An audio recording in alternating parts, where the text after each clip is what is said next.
saya kali ini. Hari ini saya melaporkan kegiatan yang berlangsung di Gereja Santo Gregorius Agung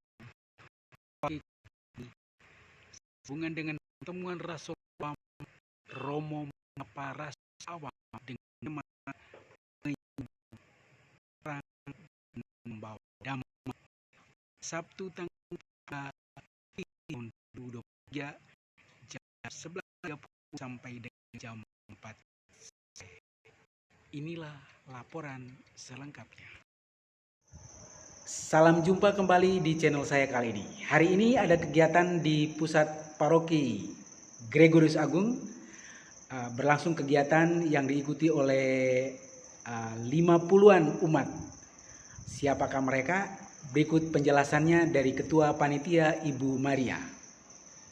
Ya, Bapak Ibu, hari ini kita telah melaksanakan salah satu program dari KAJ, yaitu pertemuan Rasul Awam Gereja Santo Gregorius Agung Paroki Kuta Bumi. Begitu antusiasnya dan mereka pulang sukacita yang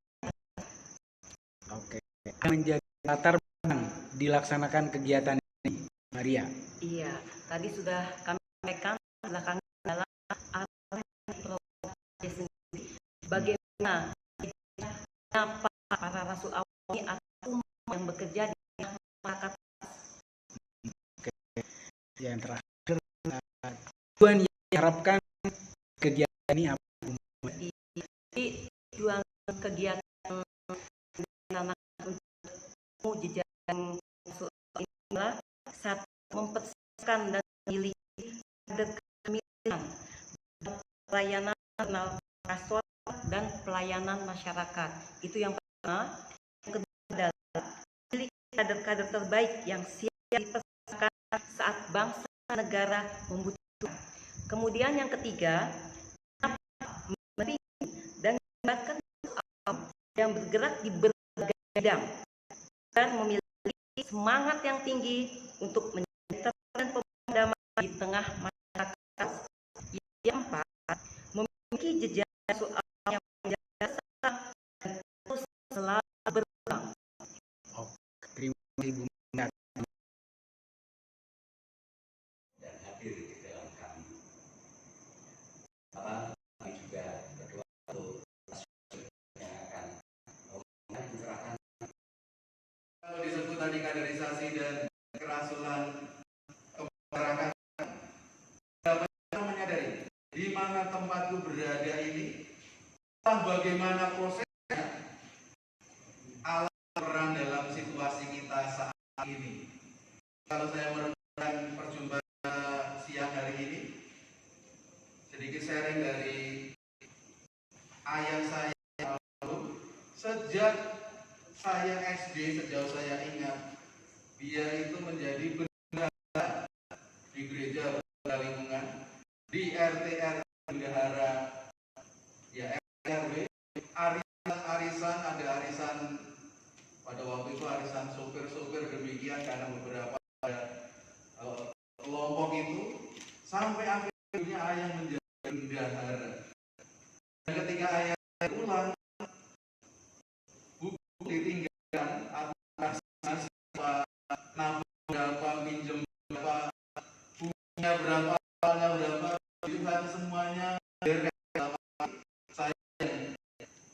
Kemudian dikatakan mengalami kesulitan. Artinya apa? Ayah saya dengan kesadarannya bahwa ini bagian dari panggilan hidupku sebagai orang Katolik. Kalau saya waktu itu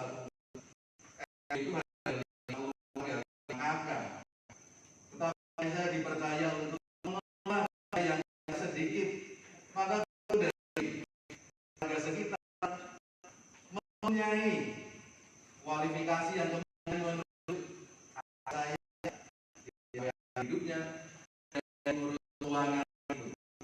Ini kembali integritas kita menentukan juga bagaimana hidup di masyarakat, dan disampaikan dan kita mewakili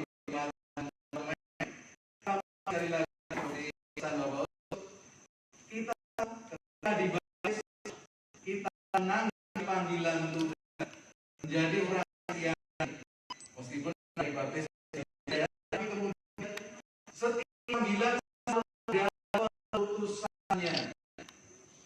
Saya imam dan memaknai panggilan saya sebagai imam dimanapun untuk memberi. Silakan.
Tarian Cukil dari Tangerang, perpaduan 4 budaya Jawa, Betawi, Jawa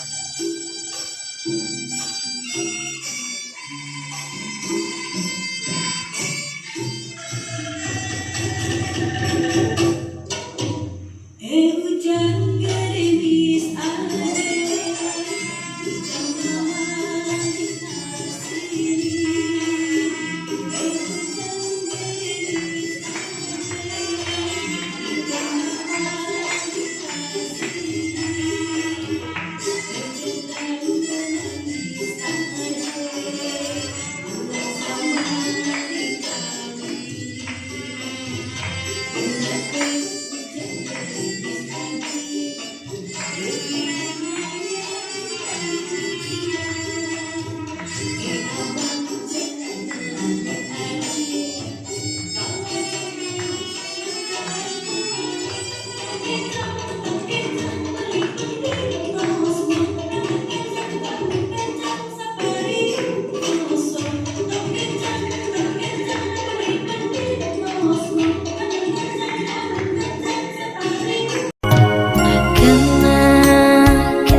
di dalam hidupku, ya Tuhan.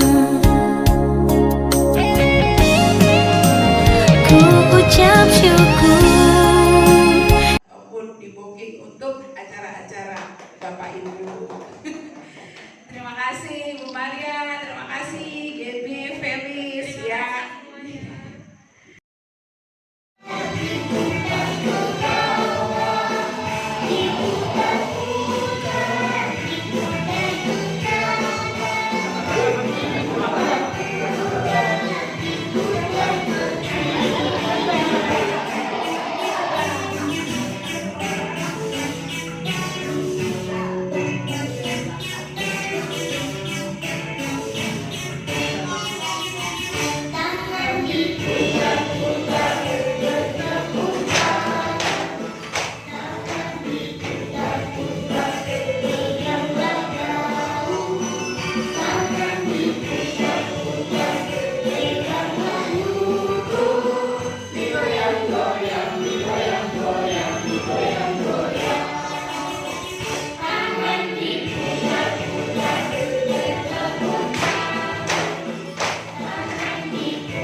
ya, bukan kemudian kita mau dipanggil rasul ya, seperti 12 rasul, tetapi adalah kita yang melaksanakan karya kerasulan ya. Jadi bukan panggilannya sebagai rasul, tetapi tugas kita untuk merasul ya. Next, pertama kita harus tahu dulu, dibikin slideshow saja Pak.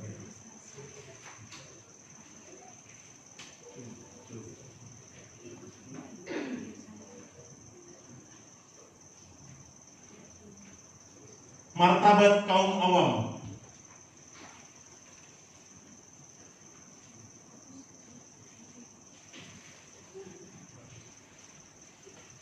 Ya. Konsili Vatikan kedua menjadi babak baru bagi kebangkitan kaum awam dalam kehidupan gereja. Kaum awam bukanlah golongan kelas 2, golongan rendahan dalam kehidupan gereja. Juga bukan golongan penerima pasif hal-hal yang perlu untuk keselamatan dirinya dari pelayanan para klerus. Nah, yang saya bold ini ya, kaum awam adalah umat Allah yang memiliki kesamaan martabat dengan semua anggota lain dalam gereja. Ini pertama-tama harus kita sadari dulu. Kita sebagai kaum awam punya martabat yang sama. Jadi jangan kemudian itu biar klerus saja, itu biar romo saja. Kami kan awam romo ya, seringkali kita menolaknya seperti itu. Padahal kita memiliki kesamaan martabat dengan semua anggota lain, bukan golongan kelas 2. Awam itu kesannya kan nggak tahu apa-apa ya, misalnya seringkali saya awam soal teknologi ya, kesannya kan saya nggak tahu apa-apa soal teknologi ya. Maka kaum awam kita punya kesamaan martabat dengan semua anggota lain, bukan golongan kelas 2, bukan golongan rendahan, seolah-olah ada golongan yang lebih tinggi yaitu klerus ya. Lalu kemudian ada golongan awam yang kelas 2 atau rendahan. Tidak. Next, pertama martabatnya ini dulu ya. Kerasulan awam merupakan bagian dari kerasulan umum. Dalam kerasulan umum dibedakan antara kerasulan hierarki dan kerasulan awam. Ya. Kerasulan hierarki adalah kerasulan yang dijalankan oleh hierarki karena mendapat mandat dari Kristus sendiri melalui para rasul dan penggantinya. Kita tahu ada hierarki dalam gereja Katolik ya, dari paus sampai para uskup dan para imam. Itu kerasulan hierarki. Ya, kerasulan awam adalah keikutsertaan awam dalam tugas perutusan keselamatan gereja dengan menghadirkan dan mengaktifkan gereja di daerah-daerah dan keadaan-keadaan tempat gereja tidak dapat menggarami dunia selain berkat jasa mereka. Lumen Gentium artikel 33. Ya. Ada martabatnya, kita sama, tetapi juga kerasulan awam kita tahu ada kerasulan hierarki dan kerasulan awam. Next, misalnya ya, politisi Katolik kemudian ditangkap KPK ya. Ini tidak menjadi rasul awam berarti dia ya, padahal jelas di bidang itu kaum awam dipanggil untuk meresapi dan menyempurnakan semangat Injili sekaligus menjadi garam dan terang dunia. Ketiga, lingkup kerasulan itu dapat dilaksanakan secara pribadi atau kelompok. Kerasulan gerejani dan mandia umumnya dilaksanakan dalam kelompok, sedangkan kerasulan murni dilaksanakan secara individual. Ya, kerasulan murni individual sebagai seorang politisi, sebagai seorang pengamat sosial, pengamat ekonomi atau ekonom, sebagai pengamat budaya misalnya ya, mereka secara individual. Tetapi kita yang di gereja ini kita berkelompok ya, ada kelompok prodiakon tadi, kelompok lektor lektris, seksi-seksi, itu semua berkelompok. Ini lingkupnya kerasulan ya, jadi kita bisa tahu kita ada di bagian mana? Apakah kerasulan Gerejani, kerasulan Madya, atau kerasulan awam murni? Next, tugas kerasulan awam. Tugas kerasulan awam sesuai dengan tugas perutusan yang diterima dari Kristus berkat pembaptisannya. Tadi sudah ya. Konstitusi dogmatis tentang gereja dan dekret kerasulan awam menegaskan kaum awam Kristiani yang berkat baptis telah menjadi anggota tubuh Kristus terhimpun menjadi umat Allah dengan cara mereka sendiri ikut mengemban tugas imamat, kenabian dan rajawi Kristus, dan dengan demikian sesuai dengan kemampuan mereka melaksanakan perutusan segenap umat Kristiani dalam gereja dan di dunia. Lumen Gentium artikel 31. Ya, kembali lagi berkat baptis. Jadi harus ada kesadaran itu. Saya terlibat melayani entah sebagai rasul awam Gerejani, rasul awam Madya maupun awam murni karena pembaptisan saya. Jadi menurut dokumen Konsili Vatikan kedua, kerasulan awam memiliki 3 tugas: menguduskan liturgia, mewartakan kerigma, dan melayani diakonia. Inilah 3 tugas kerasulan awam. Sekarang kita akan lihat satu persatu tugas mengudus kepada orang lain. Next, mohon bimbingan Roh Kudus untuk menghadapi apapun. Hal ini penting karena dengan tuntunan Roh Kuduslah kita bisa melakukan hal-hal yang tidak terduga. Di tempat kerja kita bisa saja menghadapi banyak masalah, dan respon kita menunjukkan nilai siapa kita. Karena itu saat terjadi sesuatu, mintalah Roh Kudus untuk memimpinmu menghadapinya. Dengan bantuan Roh Kudus kita bisa bertindak sesuai dengan apa yang Tuhan mau, bukan dengan emosi kita sendiri. Temuan selanjutnya nanti dan terus berlanjut. Ya, kita udah punya database-nya nih. Nah, lewat ini, yang akan nanti suatu saat kita utus ke KJ juga, ke Puspas KJ, dan kegiatan-kegiatan menggereja di paroki kita ini. Dan semoga juga semua usul, semua saran, harapannya terhadap gereja, sinergitas gereja bisa terjawab, ya. Baik respon KJ juga nanti pemerintahan dan kita di tim sendiri. Demikian, terima kasih, memberkati.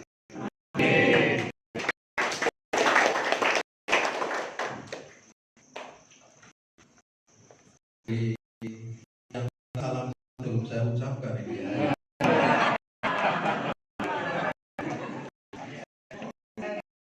Iya, Bapak Ibu, selamat sore. Apa kabar?